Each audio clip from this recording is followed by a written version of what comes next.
Palabra Fiel presenta un despertar en la palabra.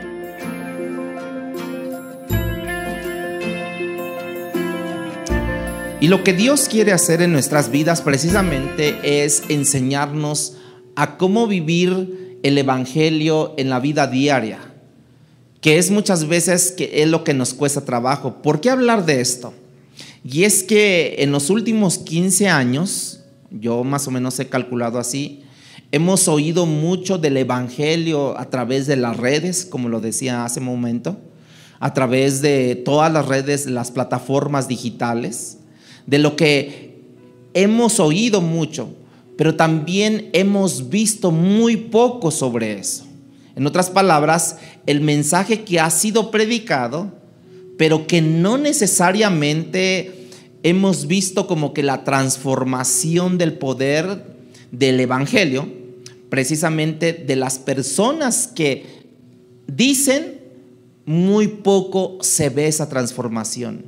Y puede haber muchas diferentes razones para esa realidad, porque es la realidad, hermanos. Ustedes, ¿cuántos no ven que dicen ser cristianos y con sus hechos nomás no se ve que son cristianos? Yo creo que el ser humano tiene una excelente capacidad de entender, por ejemplo, ideas, conceptos, definiciones o proposiciones que luego él no entiende bien o no sabe cómo llevarlos a la práctica cuando está en el diario vivir, ¿no? Y eso pudiera ser una de las razones por la cual no estamos viendo vidas transformadas por ese evangelio.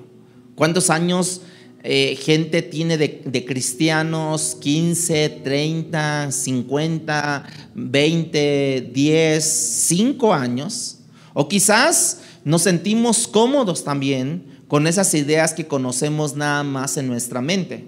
Yo me sé porque de tal manera amó Dios al mundo y vivo en amor nada más. Y vivo así nada más. Pero no hay, luego en la área de la práctica, ya nos cuesta trabajo traducir o llevar a cabo o bajar, aterrizar esa palabra cuando estamos viviendo en nuestro diario vivir. Creo que lo que vemos con frecuencia, en este caso con los políticos, por así decirlo, que ellos articulan un lenguaje, articulan un mensaje incluso bien aprendido, bien captado, pero que cuando ellos llegan a su posición no llevan a cabo nada de eso. ¿Cuántas propuestas los políticos nos dicen para que votemos por ellos? No, que voten por mí, ¿no? Y porque yo les voy a traer mejoramiento al país o a su colonia o a su cuadra. Y nada más llegan al poder, ni sabemos si ganaron o no. Bueno, después sabemos que ganaron y nada más, nunca más se aparecen por tu cuadra, por tu colonia, ¿no? Se gastan el dinero en otras cosas. Bueno, todo eso lo vemos comúnmente. ¿Qué creen? Muchas veces los cristianos, nosotros vemos eso en la Escritura también. Por ejemplo, ¿ustedes se acuerdan de los judíos del primer siglo? Un grupo de ellos que se llamaban los fariseos. ¿Se acuerdan de ellos? ¿De los fariseos? ¿No? Algunos son parientes de ellos. Otros son primos. Otros serán, sí, lejanos, ¿no? O sea, y tenemos muchas veces algo que ver con ellos, que hablan, por así decirlo, retóricamente correcto, con un lenguaje muy religioso. ¿Cómo está, hermano? Bien bendecido. ¿Cómo le ha ido? La gracia del Señor está sobre mí. O sea, un lenguaje muy religioso, pero que en la práctica vemos que está divorciado su entendimiento con su práctica. Está divorciado cuando ellos llevan su día a día, cuando llevan su vida a exponerla en el día a día, llevan una contradicción con eso. Y Cristo dijo en alguna ocasión, hablando de ellos, en Mateo capítulo 23:3, dijo: así que todo lo que os digan que guardéis, fíjense cómo lo decía Jesús, todo lo que ellos digan que guarden, guárdenlo. O sea, no está mal lo que ellos articulan, lo que ellos dicen de la palabra, de la profecía, es correcto, háganlo. Pero luego después dijo Jesús, mas no hagan conforme a sus obras de ellos, porque dicen y no hacen. Entonces es lo que nosotros debemos entender en nuestro diario vivir, hermanos. Que por lo menos si te sabes porque de tal manera, vive ese porque de tal manera. Si amó Dios al mundo, no puedes vivir, o que ha dado su Hijo unigénito, no puedes vivir, para que todo aquel que cree en Él no se pierda. No puedes vivir, no lo digamos. ¿Por qué? Porque precisamente decía Jesús, así que todo lo que digan ellos, hablando de los fariseos, guárdenlo. Si ellos dicen guárdalo, guárdalo. Pero les voy a comentar algo, no hagan conforme a sus obras, porque ellos dicen no mates y matan. Y ya lo leímos, ¿no? Dentro de lo que dice Mateo capítulo 5, cuando en el Sermón del Monte, donde empieza a hablar sobre los mandamientos, dice, todo aquel que hable mal en contra de su hermano, que dice, lo ha matado.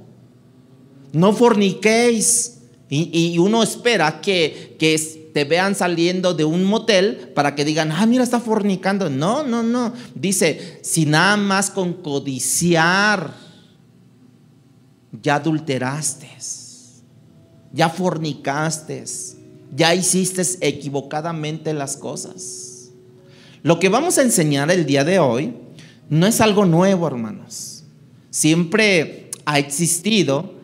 Y es que la capacidad del ser humano tiene algo que es creer siempre, de profesar algo, de proclamar algo, pero luego se encuentra no haciendo aquello que proclama. Por ejemplo, en la carta de los Corintios, ellos, pues sí, Pablo les predicó a los corintios, llegaron a conocer el evangelio, ¿sí? Pero llega un momento dado donde Pablo les escribe a ellos, a los creyentes de esa iglesia, y estos hermanos vivían divididos en la misma iglesia. Ellos decían, yo soy de Cefas, o sea, de Pedro, yo soy de Pablo, otros eran de Cristo, ¿no? Vivían divididos ellos. En un lugar se sentaban los ricos, en otro lugar se sentaban los pobres. A la hora de hacer el partimiento del pan de la cena del Señor, los ricos empezaban a comer, y en aquel tiempo si era vino, ¿no? Y se echaban de más, y ya cuando a la hora de que vamos a compartir el pan, no, ya estaban bien ebrios, estaban bien borrachos. Pero era una iglesia donde ellos se exaltaban porque tenían casi todos los dones del Espíritu de Dios. Fíjense qué contradictorio es esto, ¿no? Abusaban en medio de la congregación cosas dadas por el Espíritu de Dios. Estos hermanos tuvieron pecados de inmoralidad, ¿se acuerdan? ¿Se acuerdan cuando esos hermanos estaban allí? Uno estaba tapando la inmoralidad del padre, del hijo, del que andaba con la esposa del padre, ¿se acuerdan? Tapaban todas esas cosas de inmoralidad en medio de ellos, toleraban todo eso. Había evidencia de glotonería que ellos tenían a la hora de la cena del Señor.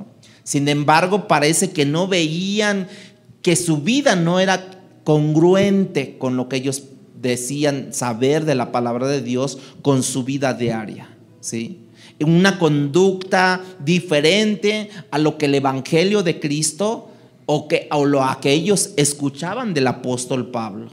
De tal forma que ellos escucharon buena doctrina, la buena palabra, y no quisieron como que llevarla a la práctica, hermanos. Y eso es lo que nosotros debemos de entender esto. Quiero comenzar diciendo qué es el evangelio. Ya lo hemos dicho, qué es el evangelio, pero yo creo que es bien importante que volvamos a retomar esto. Dado el énfasis que he hecho en los últimos años acerca del beneficio del evangelio, hermanos, yo creo que a veces en los beneficios hemos perdido el contenido precisamente de lo que es el evangelio. El evangelio, ¿de qué se trata el evangelio? Miren, uno de los pecados del siglo XX, XXI, es que la iglesia de nuestra generación es culpable de haber relegado el evangelio a un plano secundario, hermanos. De haber echado mano a las ciencias sociales, a la psicología, a la sociología, a estrategias de hombres para construir, ampliar y edificar la iglesia. Como metafísica meten en la iglesia, como el evangelio de la prosperidad, bueno, muchas cosas, muchas conferencias se han hecho de este tema del evangelio, acerca de esto, muchos libros se han escrito en base a este tema del evangelio en los últimos 15 años. La razón es sola una, hermanos, es que han relegado o han removido el evangelio de su posición central de la iglesia a una posición secundaria. Le dan más prioridad en algunos lugares a la alabanza que a la enseñanza de la palabra. Y no solamente los que están acá, sino también los que están allá, porque en la alabanza están cantando, aplaudiendo, moviendo, todo eso, y en la predicación durmiendo. O sea, ambas partes han llevado el evangelio a un plano secundario. Bueno, lo importante es alabar al Señor. Y ya en la predicación me relajo, ya. Yo le digo una cosa, cuando se sienta como que se quiere tambalear, se quiere ir al tercer cielo, pues yo le invito a que se pare, ¿verdad? Y que se recargue, es mejor. Y que se quede así parado. Ya si de plano le gana, pues ya se va a caer, ¿no? Ya de plano. Pero es preferible, hermanos. O sea, sí me doy a entender que en realidad lo que estamos haciendo a segundo plano no solamente somos los que estamos aquí, sino también los de allá. Porque a la hora de la predicación, ahora sí como que dicen, les da el mal del puerco, ¿no? ¿Por qué? Porque se relajan. Nuestro cuerpo se relaja, la verdad. Se relaja. Y mejor es pararte. Te estás ahí como que dormiteando. Mira, mejor párate. No, hermano, es que estoy en el Espíritu. En el Espíritu. ¿Verdad? No, hermano, porque estoy concentrado en la palabra y tengo que cerrar mis ojos para no distraerme. Hermanos, se oye hasta acá. Bueno, hermanos, es posible que generaciones pasadas tuvieron mayor facilidad para entender lo que es el evangelio que la generación actual. En aquel tiempo, no nos vamos a ir a la iglesia primitiva, pero en los 1800, 1700, de verdad, eran personas que buscaban de Dios. Incluso los perseguían a ellos, tenían que dejar sus posiciones como casas, como bienes, como ranchos y irse. ¿Por qué? Porque estaban persiguiéndolos a ellos. La generación de hoy tiene más recursos, tiene más audiovisuales, por así decirlo, como las redes sociales, más globalizada de lo que pasa aquí, China, Japón, a nivel iglesia, las predicaciones que escuchas de aquí, de allá y en cualquier otro tiempo de la historia, hermanos, podemos ver, y que nosotros hoy tengamos más dificultad para entender el corazón del evangelio que las generaciones anteriores.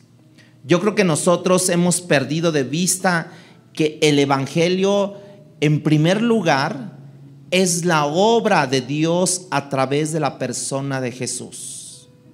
En segundo lugar, a través de la redención del hombre, no solamente la obra que vino a hacer Jesucristo, pero sí que también vino a hacerla por el hombre, esa obra redentora. ¿Sí? ¿Por qué? Porque esa obra redentora te habla ciertamente de la vida que vino a hacer Jesús en esa tierra, pero también de la muerte que vino a dar su vida por nosotros y rescatarnos, pero que también Él resucitó, dice la Biblia, al tercer día con poder y gloria, y que también está ahora delante de la presencia de Dios. ¿Por qué? Porque ascendió a los cielos. Dice: yo me voy a preparar un lugar para vosotros, porque donde yo estoy también ustedes van a estar conmigo. Porque también un día nos vamos a reunir y vamos a tomar de la cena, ¿sí? Vamos a cenar allá todos juntos. Va a haber una coronación, va a haber un casamiento entre ustedes y yo delante de mi Padre Celestial. Eso habla el Evangelio.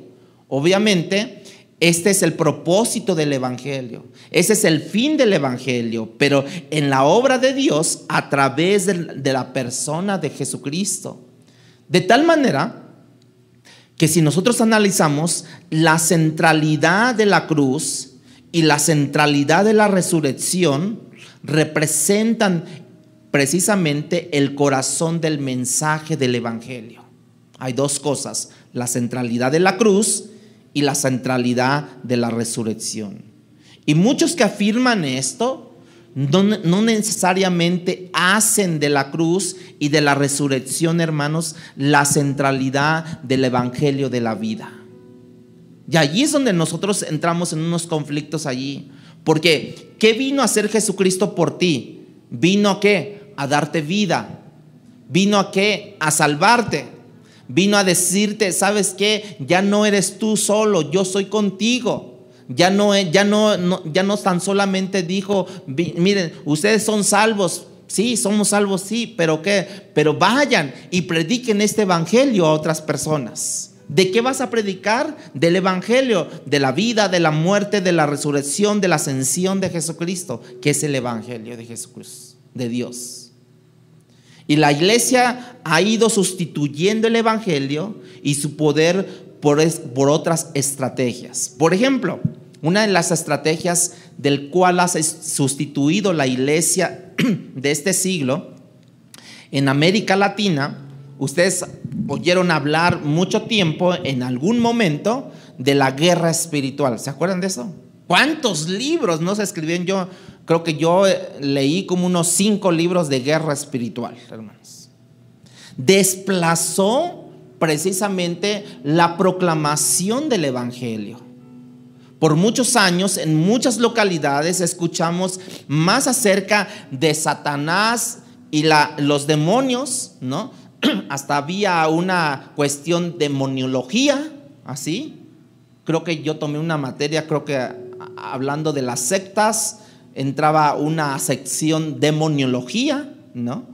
Y la guerra espiritual, antes de hablar de lo que Cristo hizo, que nos vino a dar vida, que nos vino a morir, a entregar su vida por nosotros en su muerte, que Él resucitó y que Él ascendió. Antes de eso se dio mucho eso. Es más, incluso en algunas iglesias había el cuartito, que así le llamaban, el cuartito de liberación. ¿Por qué? Porque le daban mucho énfasis a la guerra espiritual. Y que no, que ya me siento mal, que el diablo me está atacando, ¿no? Y de hecho se entendía en esos tiempos de que hasta los cristianos podían ser endemoniados. Y la palabra nunca nos dice eso. La palabra nos enseña de que si somos sellados por el Espíritu Santo, hermanos, ¿quién ahora mora en nosotros? El Espíritu de Dios. No puede morar Satanás, no pueden morar los demonios.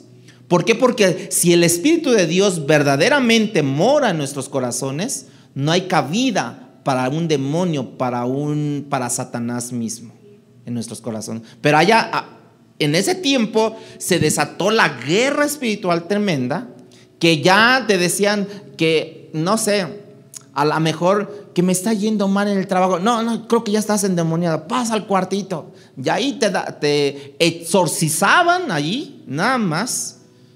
Y nada más salías, ¿cómo se llama? Embarrado de tanto aceite que te echaban, ¿no? Purgado si te lo echaban en la boca, ¿no? O sea, tremendamente.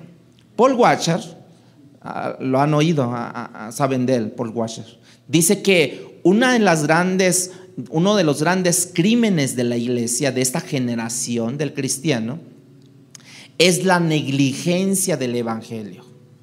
De esa negligencia se derivan todos los demás males de la iglesia.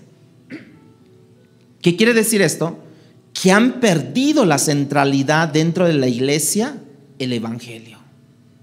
Ya han dado cabida a otras cosas que no es el evangelio.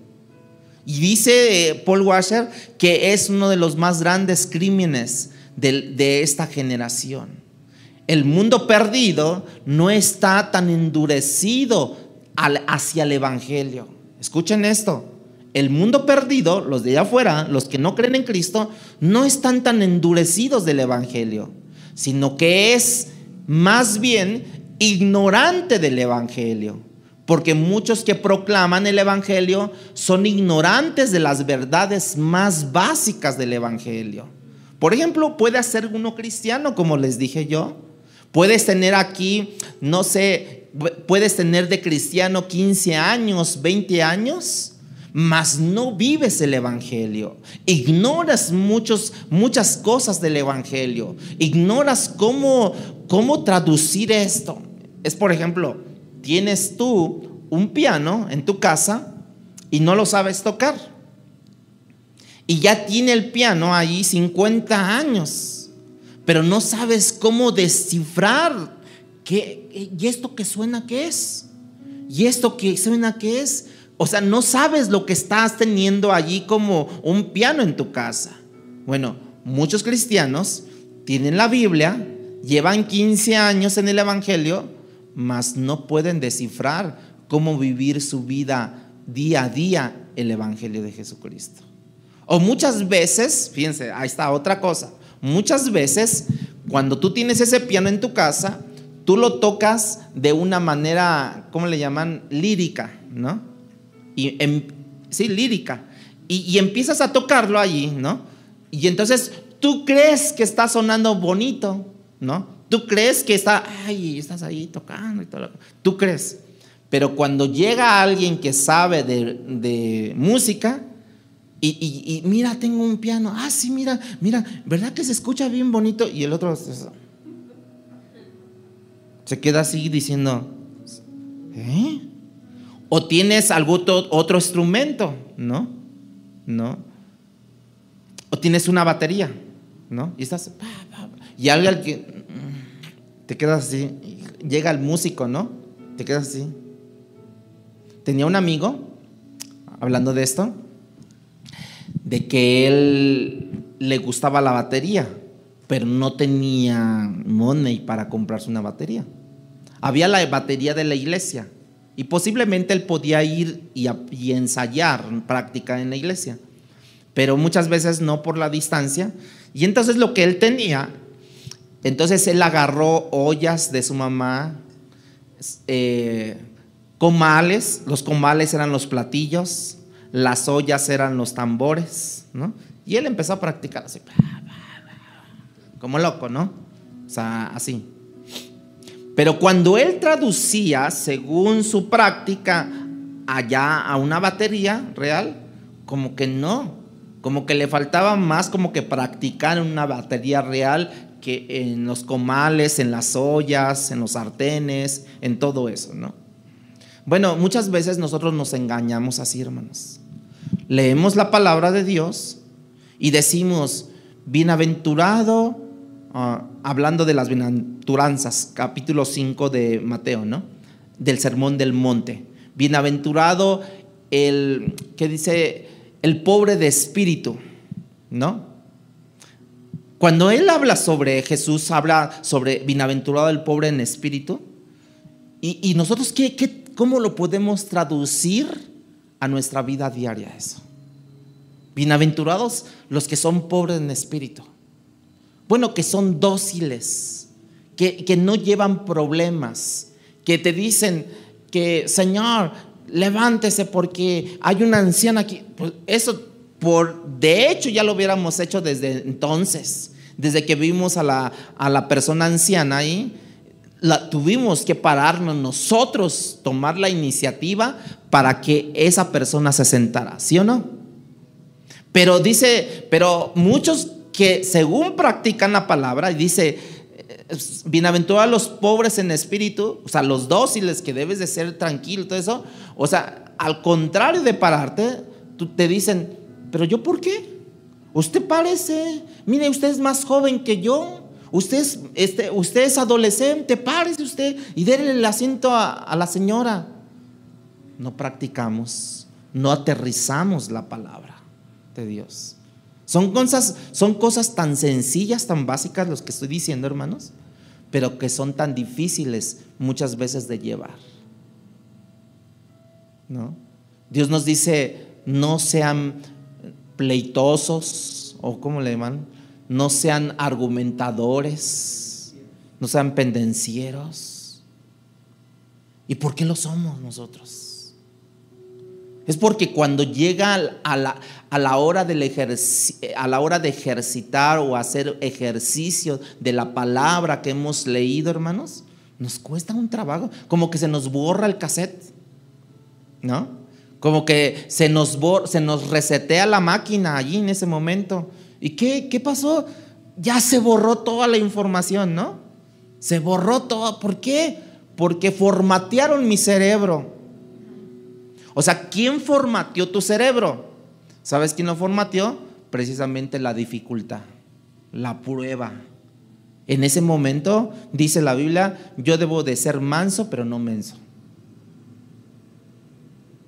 Entonces, hermanos, ¿cómo traducimos? ¿Cómo llevamos el evangelio a la hora de exhibir el evangelio? La razón por la que estoy precisamente enfatizando de que el hombre peca contra él, contra Dios a la hora de exhibir el evangelio, hermanos, y de ahí la necesidad de la oferta de Jesucristo, de la salvación, es que porque muchas veces en la hora de presentar el mensaje de Dios, hermanos, pasamos por alto algo bien importante cuando presentamos el evangelio, que es la santidad de Dios, que ha sido y que todavía es violada, y que necesita entonces ser reivindicada esa salvación, esa santidad de Dios, hermanos. Dios decidió en su misericordia no condenar a toda la humanidad y nos envió a su Hijo Jesucristo a cumplir la ley a cabalidad, y que ha quedado sin ser cumplida esa ley antes de Cristo. Cuando vino Cristo, vino a cumplir precisamente esa ley que había sido violentada por el primer Adán, y que ahora el segundo Adán, que es Jesucristo, vino a redimirnos del pecado, vino a cumplir esa ley para que nosotros pudiéramos tener justificación a través de Jesucristo, hermanos. Entonces, cuando nosotros pensamos en el evangelio, yo puedo dejar a un lado mi vida misma y tomar la vida de Cristo. Yo necesito esa vida de Cristo que cumplió esa ley a cabalidad a mi favor, precisamente como parte de un mensaje de salvación, hermanos. Y después de esto, califica Cristo para ir y ofrecerse en sacrificio por el pecado de toda la humanidad. Vaya lo que dice 1 de Corintios capítulo 15 del 1 al 4. 1 de Corintios capítulo 15 del 1 al 4. Porque yo necesito la vida, necesito la muerte, necesito la resurrección y necesito el entendimiento de la ascensión de Cristo, precisamente que me garantiza todas y cada una de las promesas que Dios me ha dado. 1 de Corintios capítulo 15 versículos del 1 al 4. Decía el apóstol Pablo a los corintios: además os declaro, dice, hermanos, el evangelio que os ha sido predicado, el cual también recibisteis, el cual también perseveráis, por el cual asimismo, si retenéis la palabra que os he predicado, sois, ¿qué? Salvos. Si no creísteis, en vano, porque primeramente os he enseñado lo que asimismo recibí. ¿Qué enseñó el apóstol Pablo? Lo que él recibió. ¿Qué es lo que debemos de enseñar nosotros? Lo que hemos recibido.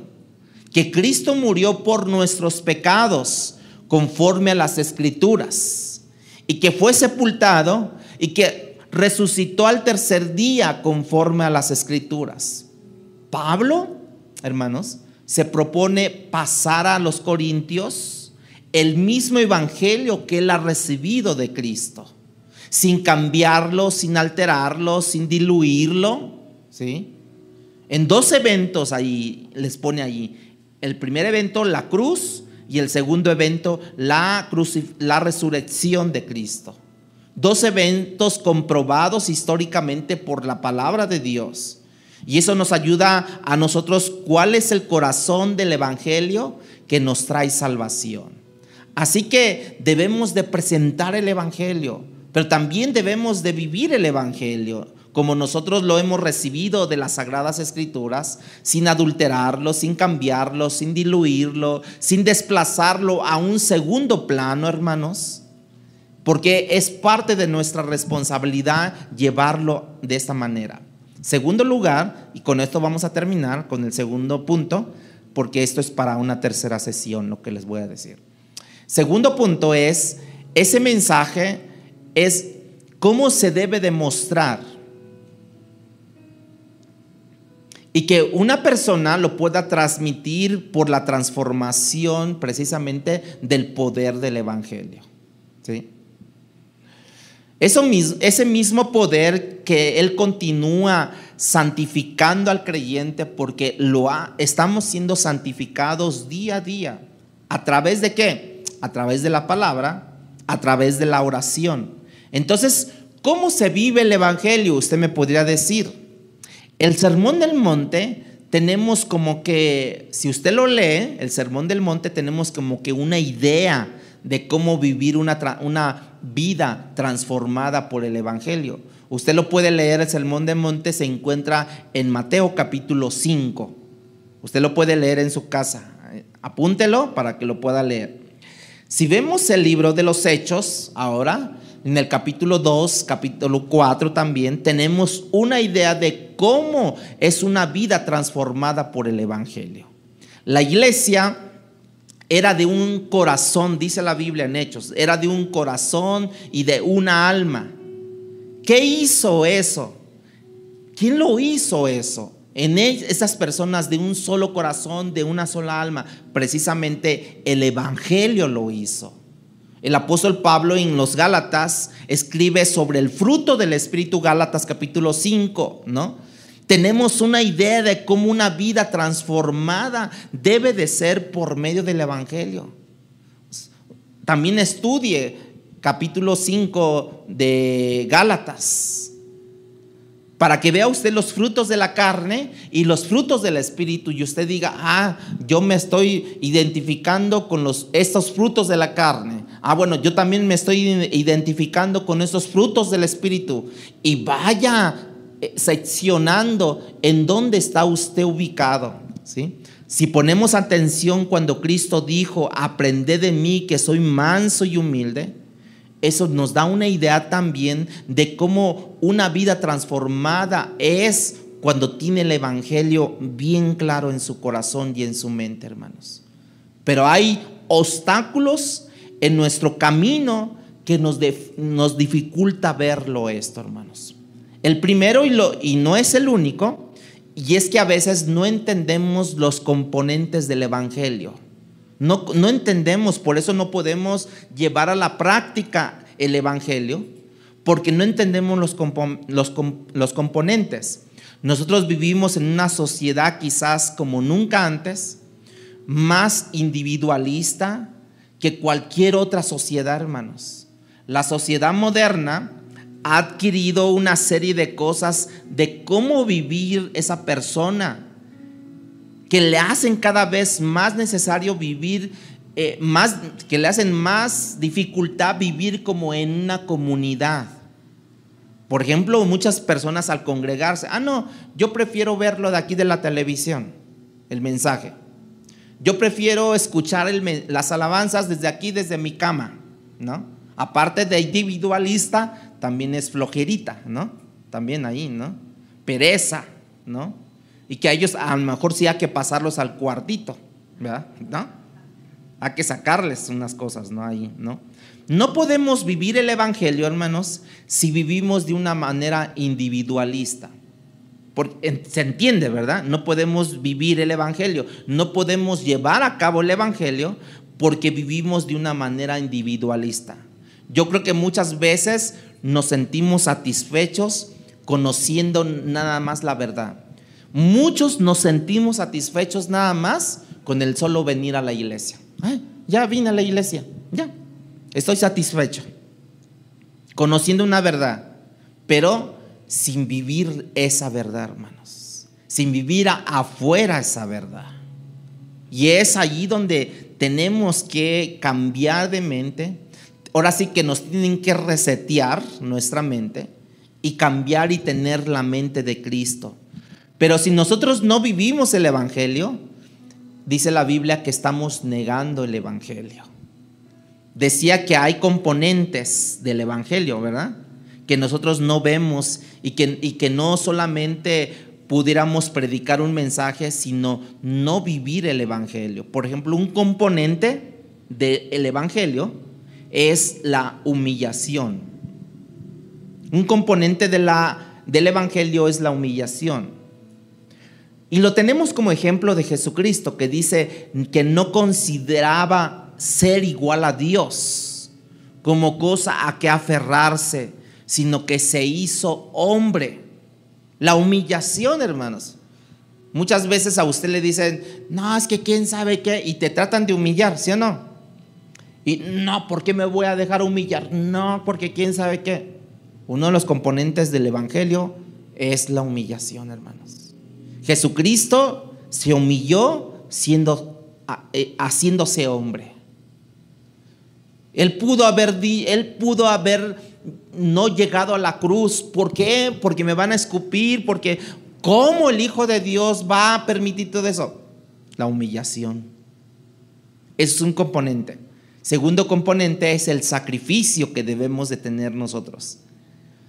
También, vuelvo a decir como ejemplo máximo es el ejemplo de Jesucristo, que no vino, dice la Biblia, a ser servido, sino dice que vino ¿a qué? A servir. Y no solamente vino a servir, sino a dar su vida en sacrificio por nosotros.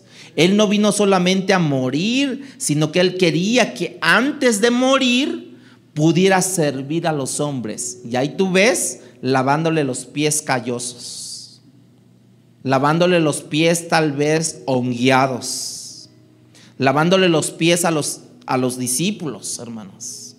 O sea, sacrificio, hermanos, nosotros. Sacrificio necesitamos nosotros hoy en ese tiempo.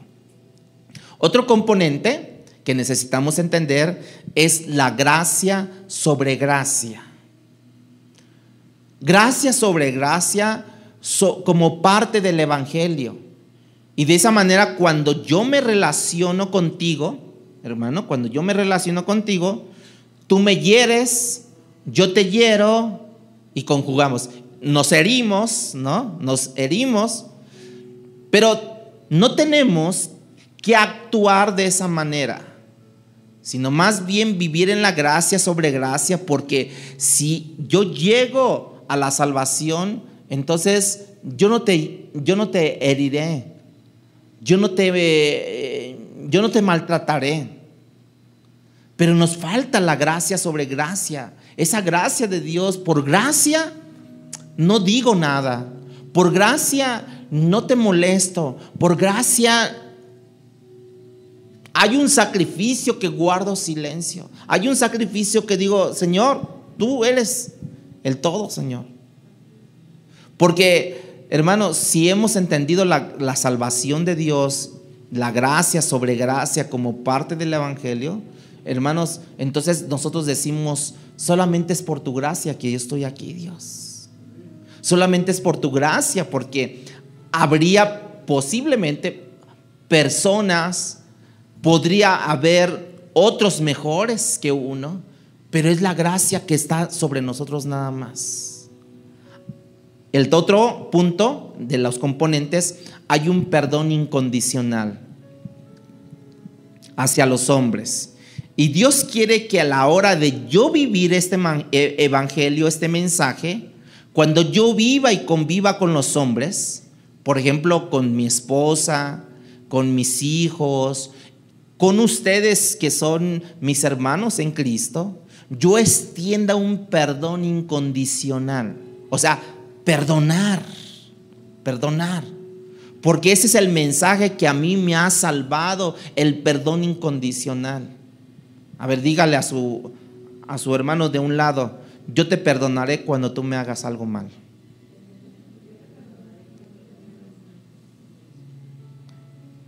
Yo como que escuché, yo me vengaré cuando me hagas algo mal. Escuché mal, ¿verdad? Escuché mal. Yo te perdonaré cuando me hagas algo mal. Pasaré por alto tu ofensa. Pasaré por alto tu, ¿cómo se llama? Tu desobediencia. Hermanos, necesitamos llevar esto a cabo. Todo esto se da cuando entendemos lo que Cristo hizo, cuando entendemos la redención, cuando entendemos el perdón, que tú y yo siendo pecadores como lo éramos y continuamos siendo, entonces empezamos a entender que no tenemos razón alguna para que tengamos como que un orgullo en mi corazón de decir: yo soy cristiano, yo no me dejo. No, debemos de cambiar nuestra mente, tener la mente de Cristo para el evangelio, porque muchas veces ese orgullo, esa falta de perdón se puede ser una raíz en la mente, pero esa raíz no es lo suficiente muchas veces, hermanos. Muchas veces cuando tenemos una raíz de amargura, cuando tenemos una raíz de falta de perdón, cuando tienes una raíz de que no, yo no tengo amigos, yo tengo compañeros y nada más les hablo así, yo no le hablo a nadie, yo soy hermético, no, eso te habla de que hay algo que no está funcionando bien. Te está hablando que no te está funcionando algo bien. Tenemos que cambiar, resetear nuestra mente y tener la mente de Cristo. Cuando nosotros tenemos precisamente la mente de Cristo, el evangelio tiene que crecer en nosotros, hermanos. Y no solamente tiene que crecer, sino tiene que ser reflejado en nosotros. Porque esa raíz de la palabra de Dios tiene que penetrar y precisamente transformar el corazón, hermanos. Transformar el corazón para que el corazón sienta que de otra manera, se sienta de otra manera cuando la transformación de Dios en el corazón se está efectuando en mi vida. Entonces, cuando yo llego a aterrizar este evangelio, precisamente me lleva a yo convivir con alguien bien sanamente, a bendecir a esa persona sanamente y glorificar a Dios. ¿Cuántos pueden decir amén? Amén.